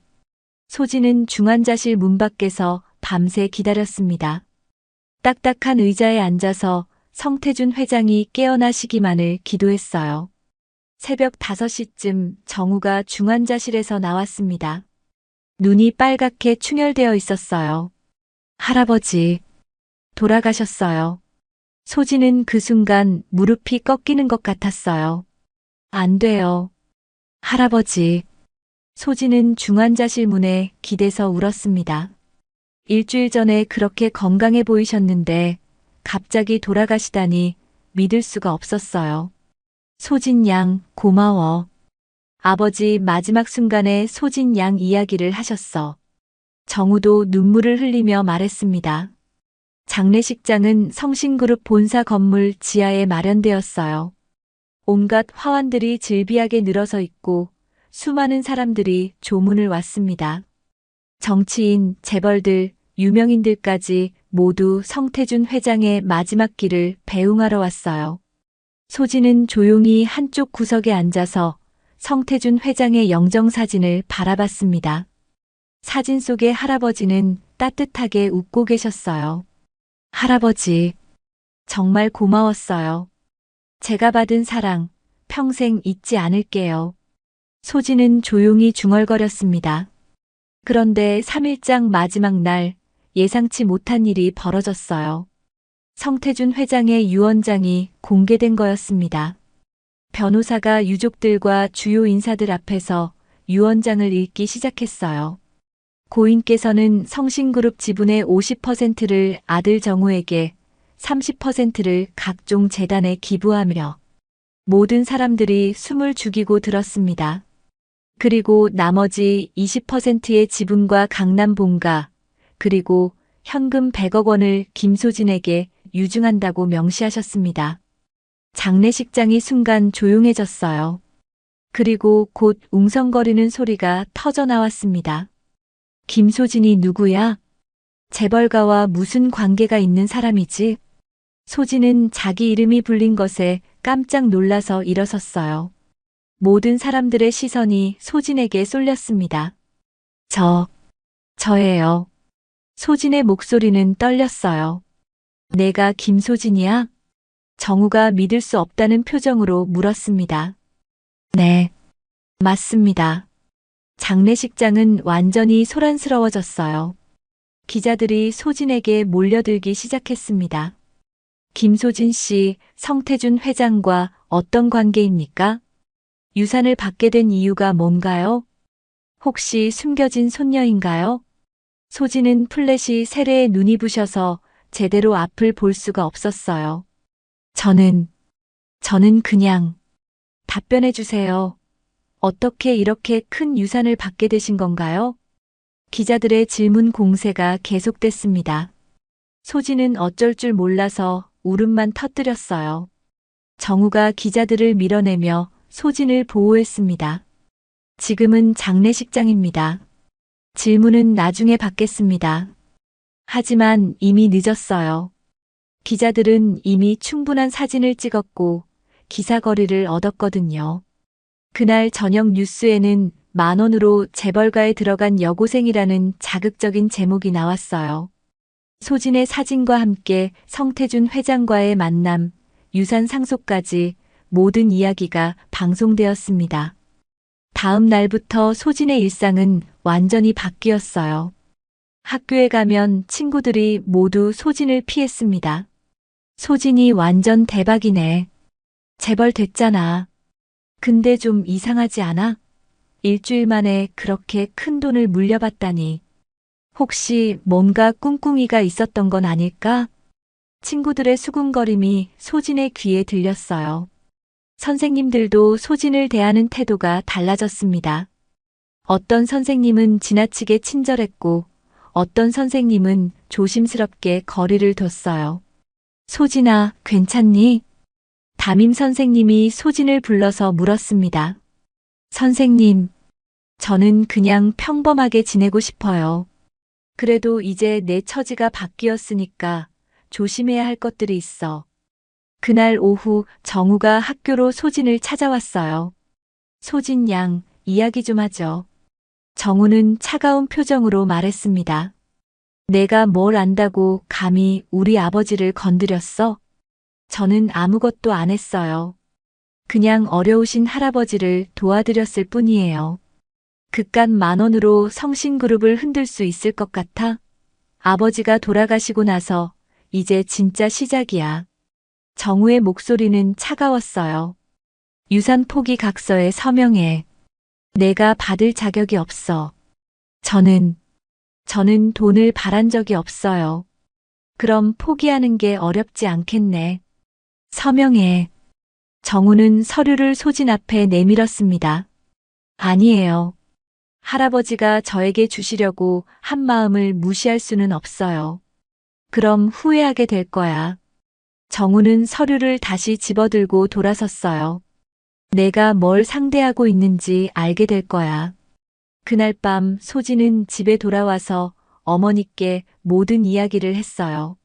소진아, 너무 큰 일에 휘말린 것 같아. 무서워. 엄마, 저도 무서워요. 하지만 할아버지가 저를 믿고 주신 건데 포기할 수는 없어요. 소진은 울음을 꾹 참고 속으로 중얼거렸어요.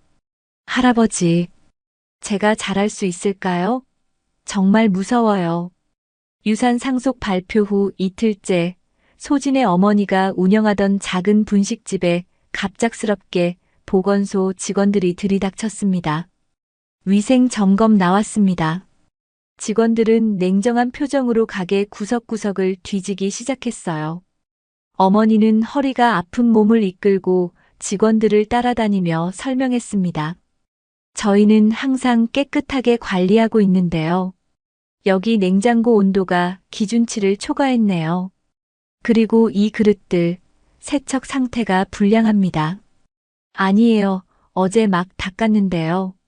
하지만 직원들은 들은 채도 하지 않았어요. 1시간 동안 꼼꼼히 점검한 후 적발 사항들을 나열하며 영업정지 통보서를 내밀었습니다. 20일간 영업정지입니다. 개선 후 재검사를 받으셔야 해요. 20일이요? 그럼 저희는 어떻게 살아요? 어머니의 목소리가 떨렸어요. 분식집 수입이 생계의 전부였거든요. 그날 오후 건물주가 찾아왔어요. 사장님, 죄송한데 임대료를 올려야겠어요. 갑자기 왜요? 계약서에는 내년까지라고 되어 있는데. 특약 조항 보세요. 주변 시세 변동 시 조정 가능하다고 되어 있잖아요. 건물주는 새 계약서를 내밀었습니다. 임대료가 기존의 3배로 올라가 있었어요. 이건 너무 심한 것 아닌가요? 싫으면 나가셔도 돼요. 들어오고 싶어 하는 사람들 많거든요. 어머니는 하루 종일 울었어요. 소진이 학교에서 돌아오니 어머니가 분식집 바닥에 주저앉아서 눈물을 흘리고 계셨거든요. 엄마, 왜 그러세요? 소진아, 가게 문 닫아야 할 것 같아. 소진은 상황을 듣고 나서 화가 났어요. 이 모든 일이 우연일 리 없었거든요. 정우가 한 짓이에요. 소진아, 확실하지도 않은 말 하지 마. 확실해요. 할아버지 유산 때문에 저를 괴롭히는 거예요. 그날 밤 소진은 정우에게 전화를 걸었어요. 우리 어머니 가게 왜 그렇게 하는 거예요? 무슨 말인지 모르겠는데요. 정우의 목소리는 태연했어요. 위생 점검이며 임대료 인상이며 이 모든 게 우연이라고 생각해요? 세상 일이 다 연결되어 있다고 생각하시나 보네요. 피해망상 증세인 것 같은데. 제발 우리 어머니는 건드리지 마세요. 저하고만 해결해요. 해결하고 싶으면 유산 포기 각서에 서명하세요. 그럼 모든 문제가 해결될 거예요. 정우는 전화를 끊어버렸어요. 다음 날부터 더 심한 일들이 벌어졌습니다. 어머니의 분식집 앞에 기자들이 몰려들어서 손님들을 괴롭혔어요. 여기가 김소진의 어머니가 운영하는 가게 맞나요? 김소진은 어떤 아이였나요? 평소에 돈을 밝혔나요? 기자들의 질문에 단골 손님들이 하나둘 발길을 끊었습니다. 결국 어머니는 가게 문을 완전히 닫을 수밖에 없었어요. 소진아, 미안해. 엄마가 무능해서. 엄마 잘못이 아니에요. 다 제 때문이에요. 소진도 학교에서 비슷한 상황을 겪었어요. 기자들이 학교 앞에서 대기하고 있다가 소진을 붙잡고 인터뷰를 요청했습니다. 김소진 학생, 성태준 회장과의 관계에 대해 좀 더 자세히 설명해 주세요. 정말 10,000원만 드린 게 전부인가요? 다른 특별한 관계는 없었나요? 일부에서는 계획적으로 접근했다는 의혹도 제기되는데요. 소진은 아무 대답도 하지 않고 학교 안으로 뛰어들어갔어요. 하지만 교실 안도 편하지 않았습니다. 소진아, 진짜 100억 받은 거야? 근데 좀 이상하지 않니? 하루 만에 그렇게 큰 돈을? 혹시 할아버지한테 뭔가 다른 걸 해준 건 아니야? 친구들의 수군거림과 의심 가득한 눈빛이 소진을 짓눌렀어요. 저는 정말 아무것도 안 했어요. 그냥 어려운 할아버지를 도와드렸을 뿐이에요. 그래도 좀 이상해. 재벌이 그렇게 쉽게 돈을 주겠어? 급기야 일부 학생들이 인터넷에 글을 올리기 시작했어요. 김소진 진실 파헤치기 재벌 할아버지 꼬신 여고생의 정체. 악성 댓글들이 달리기 시작했고 소진의 사진까지 무단으로 퍼져나갔어요. 이틀 후 소진은 교무실로 불려갔습니다. 소진아, 앉아봐. 교감 선생님의 표정이 심각했어요. 학교에서 결정한 게 있어. 당분간 자택학습을 하는 게 어떨까? 자택학습이요? 지금 상황이 너무 복잡해져서 다른 학생들 수업에도 지장이 있어. 기자들도 계속 학교 앞에서 기다리고 있고. 그럼 저는 졸업을 못하는 건가요? 졸업은 할 수 있어. 다만 당분간 등교는 하지 말고. 사실상 정학 처분이었어요. 소진은 고개를 떨어뜨렸습니다. 그날 집에 돌아오니 어머니가 침대에 누워 계셨어요. 얼굴이 창백하고 식은땀을 흘리고 계셨거든요. 엄마, 어디 아프세요? 괜찮아. 그냥 좀 어지러워서. 하지만 어머니는 계속 끙끙 앓으셨어요. 소진은 급히 택시를 불러서 어머니를 병원으로 모셨습니다. 급성 스트레스성 위염입니다. 정신적 충격이 너무 컸나 보네요. 의사 선생님의 진단이었어요. 입원이 필요한가요? 며칠 안정을 취하시는 게 좋겠어요. 어머니는 결국 병원에 입원하게 되었습니다. 소진은 어머니 곁에서 밤새 지켰어요. 소진아, 미안해. 엄마가 이렇게 약해서. 엄마, 아무 걱정 마세요. 제가 다 해결할게요. 하지만 소진 자신도 무너져가고 있었어요. 학교에서는 정학, 어머니는 병원, 가게는 문을 닫고 언론에서는 계속 악의적인 보도를 하고 있었거든요. 그날 밤 소진은 폐업한 분식집 앞에 혼자 앉아서 울었어요. 괜히 도와줬나? 내가 너무 나섰나? 주변이 조용해지자 그동안 참았던 눈물이 터져 나왔습니다. 내가 그 10,000원 그냥 쥐고 있을 걸 그랬어. 소진은 자기 때문에 어머니가 고생하는 것도 평범한 일상이 무너진 것도 모두 자기 잘못 같았어요. 할아버지, 제가 잘못 생각한 건가요? 그냥 포기하는 게 맞는 건가요? 차가운 바람이 소진의 뺨을 스쳤어요.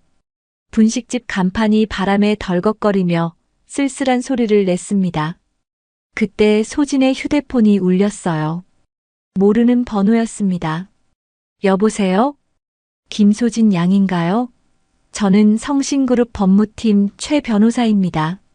법무팀이요? 네, 성태준 회장님의 법률 고문을 맡고 있었습니다. 중요한 이야기가 있어서 연락드렸어요. 소진은 가슴이 두근거렸어요. 어떤 이야기인가요? 전화로는 어려우니 직접 만나서 이야기하면 좋겠는데요. 내일 시간 되시나요? 네, 가능해요. 그럼 내일 오후 3시에 저희 사무실로 와주세요. 주소 알려드릴게요. 전화를 끊고 난 후 소진은 마지막 희망의 끈을 잡은 것 같았어요. 혹시 성태준 회장이 이런 상황을 대비해서 뭔가 준비해 두신 건 아닐까 하는 생각이 들었거든요. 다음 날 오후 소진은 최 변호사 사무실을 찾아갔습니다.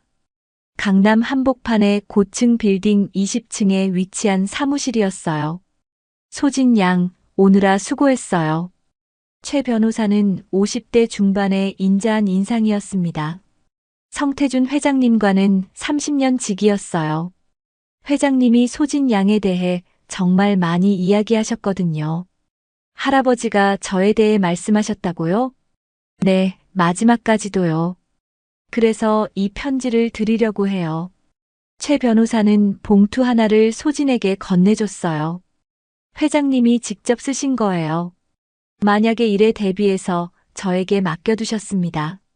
소진은 떨리는 손으로 봉투를 열었어요. 성태준 회장의 손글씨로 쓰인 편지가 나왔습니다. 소진아, 이 편지를 읽고 있다면 할아버지는 이미 세상을 떠났을 거야. 미안하구나. 너를 혼자 남겨두게 되어서. 할아버지는 정우가 너를 괴롭힐 것을 알고 있었어. 그래서 미리 준비해둔 게 있어. 우리 집 서재 책장에서 파란색 노트를 찾아봐. 그 안에 너를 지킬 수 있는 것들이 들어있어. 소진아, 포기하지 마. 할아버지가 준 마음을 끝까지 지켜내렴. 소진은 눈물을 흘리며 편지를 읽었어요. 할아버지, 이런 것까지 준비해 두셨구나. 회장님이 소진 양을 정말 아꼈어요. 그럼 한번 가보실까요? 성태준 회장의 집은 이미 소진에게 유증된 상태였지만 아직 들어가지 못하고 있었어요. 정우가 온갖 핑계를 대며 막고 있었거든요. 법적으로는 소진 양 소유예요. 당당하게 들어가세요. 최 변호사와 함께 집에 도착하니 경비원이 당황했어요. 죄송합니다만 정우 부사장님께서 아직은. 법적 소유주가 직접 왔는데 무슨 말씀이세요? 최 변호사의 단호한 목소리에 경비원은 문을 열어줬어요. 서재는 2층에 있었습니다. 책들이 빼곡히 꽂힌 거대한 책장이 벽면을 가득 채우고 있었어요. 소진은 파란색 노트를 찾기 시작했습니다. 여기 있어요. 두꺼운 양장본 사이에 끼워진 파란색 노트를 발견했어요. 노트를 열어보니 성태준 회장의 꼼꼼한 글씨로 빼곡히 적혀 있었습니다. 정우의 계열사 횡령 증거, 비자금 조성 내역, 뒷거래 계약서 사본. 노트에는 정우가 지난 5년간 저질렀던 불법 행위들이 자세히 기록되어 있었어요. 이런, 회장님이 이 모든 걸 알고 계셨구나. 최 변호사도 놀란 표정이었어요. 이 정도면 정우 부사장 구속도 가능해요. 소진은 노트를 꽉 쥐었습니다. 할아버지가 저를 지켜주려고 이런 것까지. 그날 밤 소진은 병원에 입원한 어머니께 모든 이야기를 했어요. 소진아, 이제 어떻게 할 거니? 엄마, 이젠 더는 피하지 않을래요. 할아버지가 저를 믿고 맡겨주신 거잖아요. 위험하지 않을까? 괜찮아요. 최 변호사님이 도와주실 거예요. 다음 날 소진은 최 변호사와 함께 검찰청에 고발장을 제출했습니다. 성신그룹 부사장 정우의 횡령과 배임 혐의였어요. 오후에 뉴스가 터졌습니다. 성신그룹 부사장 정우 횡령 혐의로 긴급 체포. 김소진, 성태준 회장 유언으로 결정적 증거 확보. 이번에는 소진이 공격을 당하는 게 아니라 진실이 밝혀지는 차례였어요. 언론들은 하루 전까지 소진을 의심했던 것을 뒤집어서 이제는 정우를 비난하기 시작했습니다. 그날 저녁 소진은 폐업한 분식집 앞에 또 앉았어요. 하지만 이번에는 울지 않았습니다. 할아버지, 저 이제 싸울 수 있을 것 같아요. 할아버지가 주신 용기로요. 노트를 가슴에 꼭 안고 소진은 다짐했어요. 제가 받은 그 10,000원의 온기, 이제 돌려드릴게요. 일주일 후 서울중앙지방법원. 정우의 첫 공판이 열렸습니다. 법정은 기자들과 방청객들로 가득 찼어요. 피고인 정우는 지난 5년간 계열사 자금 200억 원을 영했으며 검사의 기소장 낭독이 시작되었습니다. 소진은 증인석에 앉아서 떨리는 마음으로 지켜봤어요. 증인 김소진을 신문하겠습니다. 소진이 증인대에 섰습니다. 정우는 차가운 눈빛으로 소진을 노려봤어요. 성태준 회장님과 어떤 관계였는지 말씀해 주세요. 저는 어려운 할아버지를 도와드렸을 뿐입니다. 지하철역에서 지갑을 잃어버리고 계셔서 제가 가진 10,000원을 드렸어요. 그게 전부인가요? 네, 그게 전부예요. 할아버지는 그 일로 저를 많이 고마워하셨고 손녀처럼 생각한다고 하셨어요. 변호사가 파란색 노트를 들어 보였습니다. 이 노트에 대해 설명해 주세요. 성태준 회장님이 정우 씨의 불법 행위를 기록해둔 노트예요. 저를 보호하기 위해서 남겨두신 거라고 편지에 쓰여 있었어요. 정우의 변호사가 반박했습니다. 그 노트가 진짜라는 증거가 있나요? 조작되었을 수도 있지 않습니까? 하지만 최 변호사가 준비한 자료들이 나오기 시작했어요. 은행 거래 내역, CCTV 영상, 녹취록까지 모든 증거가 노트의 내용과 일치했습니다. 더 이상 변명의 여지가 없습니다. 재판장님. 정우는 얼굴이 창백해졌어요. 그때 최 변호사가 마지막 카드를 꺼냈습니다. 성태준 회장님의 영상 유언이 있습니다. 법정에 대형 스크린이 설치되었어요. 화면에 성태준 회장의 모습이 나타났습니다. 만약 이 영상을 보고 있다면 아마 소진이가 어려움에 처해 있을 거야. 성태준 회장의 목소리가 법정에 울려 퍼졌어요. 정우야, 너는 내 아들이지만 너무 욕심이 많았어. 돈만 쫓다가 사람의 마음을 잃어버렸지. 정우는 고개를 떨어뜨렸습니다. 소진이는 다르다. 이 아이는 나에게 돈이 아니라 사랑을 줬어. 10,000원을 건넨 아이에게 나는 억만금을 주고 싶었네. 그 아이는 나를 인간으로 되돌려줬으니까. 법정 안이 조용해졌어요. 방청석에서 흐느끼는 소리가 들렸습니다. 소진아, 내가 준 그 온기를 세상에 퍼뜨려줘. 할아버지의 마지막 소원이야. 영상이 끝나자 법정은 숙연해졌습니다. 재판장도 잠시 말을 잇지 못했어요. 피고인에게 최후 진술 기회를 주겠습니다. 정우가 일어섰습니다. 저는 아버지를 실망시켰습니다. 정우의 목소리가 떨렸어요. 소진 양에게도 사과하고 싶습니다. 제가 너무 욕심을 부렸어요. 재판부는 피고인 정우에게 징역 3년을 선고합니다. 판결이 내려졌어요. 정우는 고개를 숙이고 법정을 나갔습니다. 재판이 끝나고 소진은 법원 앞에서 기자들에게 둘러싸였어요. 소진 양, 이제 기분이 어떠세요? 할아버지께서 원하시던 대로 진실이 밝혀져서 다행이에요. 앞으로 어떤 계획이 있으신가요? 유산 대부분을 사회에 환원할 예정이에요. 할아버지의 뜻을 따라서요. 언론의 태도가 완전히 바뀌었어요. 이제는 소진을 선량한 소녀로 묘사하기 시작했습니다. 그날 저녁 소진은 병원에 입원한 어머니를 찾아갔어요. 엄마, 이제 모든 게 끝났어요. 수고 많았어, 소진아. 정말 대견해. 어머니는 소진을 꼭 안아주셨어요. 이제 평범한 생활로 돌아갈 수 있을까? 엄마, 저는 이제 평범하지 않을 것 같아요. 하지만 괜찮아요. 할아버지가 맡겨주신 일이 있거든요. 소진은 창밖을 바라보며 말했어요. 그 10,000원의 의미를 세상에 알려주는 일이요. 1년 후 강남 한복판에 새로 문을 연 성신 희망재단 사무실. 소진은 운영이사로서 바쁜 하루를 보내고 있었어요. 소진 이사님, 오늘 장학금 전달식 준비가 완료되었습니다. 직원이 보고했습니다. 소진은 고개를 끄덕이며 서류를 확인했어요. 이번에 선발된 학생들이 몇 명이죠? 총 100명입니다. 모두 어려운 환경이지만 꿈을 포기하지 않는 학생들이에요. 소진은 미소를 지었습니다. 성태준 회장에게서 받은 유산 대부분을 이 재단에 기부했거든요.